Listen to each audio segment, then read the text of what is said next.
சுகாதார மையங்களிலிருந்தும் பொதுமக்கள் அநேகம் பேர் கலந்து கொண்டு பயன்பெற்றனர்.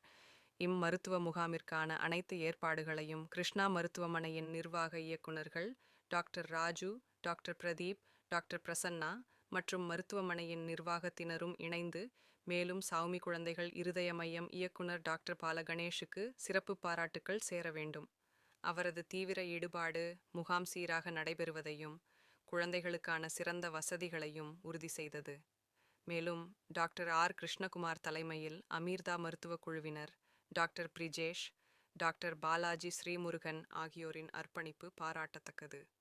திருநெல்வேலி டவுன் கோடீஸ்வரன் நகரின் எதிரே அமைந்துள்ள லிட்டில் ஃப்ளவர் மாடல் மேல்நிலைப் பள்ளியின் ஆண்டு விழா கடந்த சனிக்கிழமை மாலை பள்ளி வளாகத்தில் கோலாகலமாக நடைபெற்றது.